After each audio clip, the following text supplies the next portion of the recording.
जय हिंद। एक कथन है कि डरते वे हैं जो खुद के लिए जीते हैं। डरते वे हैं जो खुद के लिए जीते हैं। मैं तो हिंदुस्तान के लिए जीता हूँ, इसलिए किसी से नहीं डरता हूँ। यह कथन है नरेंद्र मोदी जी का।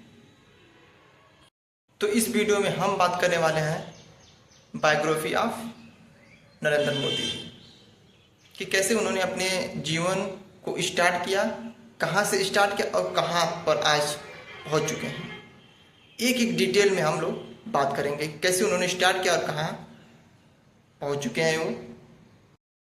तो उनका जन्म 7 मई 1950 में गुजरात के वडनगर में एक गरीब परिवार में हुआ था। उनके पिता चाय का स्टॉल लगाते थे और वे बचपन में ही बहुत जिम्मेदार, मेधावी और साहसी बालक थे। वे बचपन में ही पिता के साथ चाय की स्टॉल पर जाते थे और उनका सहयोग करते थे। फिर कुछ समय बाद वे खुद का स्टॉल खोल लेते हैं और उनके अंदर देश प्रेम की भावना कूट कूट कर भरी थी। वे 8 वर्ष की उम्र में आरएसएस से ज्वाइन हो जाते हैं और देश हित के लिए काम करने की सोचने लगते हैं। फिर कुछ समय बाद 13 वर्ष की उम्र में उनका विवाह हो जाता है और विवाह होने के कुछ समय पश्चात वे स्नातक की परीक्षा पास करते हैं। स्नातक की परीक्षा पास करते ही वे अपने घर को छोड़ देते हैं देश हित के लिए और फिर पूरे भारत में यात्राएं करते हैं, लोगों से मिलते हैं, लोगों की समस्याओं को सुनते हैं और ये करते करते वे 2 साल बाद गुजरात के अहमदाबाद में वापस आते हैं 1970 में।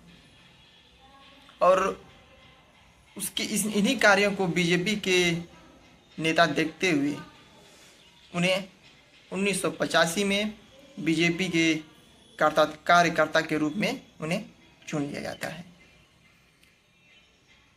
और वे धीरे धीरे अपनी मेहनत और लगन की बदौलत बीजेपी के सचिव बन जाते हैं। सचिव बनते ही 2001 में वे गुजरात के मुख्यमंत्री बनते हैं। गुजरात के मुख्यमंत्री बन जाते हैं और 2002 में उन पर आरोप लगता है, उनके प्रशासन पर आरोप लगता है कि वे गुजरात के जो दंगे हैं उन्हीं के कारण हुए। इस पर सुप्रीम कोर्ट एक्शन लेती है और जांच बैठाती है। जांच बैठाने के बाद मोदी जी को क्लीन चिट दे देती है। फिर उसके बाद धीरे धीरे समय बीतने के बाद आता है 2014 में मोदी साहब पूरे देश के प्राइम मिनिस्टर के रूप में चयनित होते हैं। तो जीवन में कुछ भी संभव है, अब जो चाहोगे वो होगा, जैसे हमारे प्राइम मिनिस्टर ने किया। आज उनका पूरे भारत में नहीं बिल्कुल विश्व में उनका दबदबा है, बोलबाला है। तो आज के लिए इतना ही। धन्यवाद।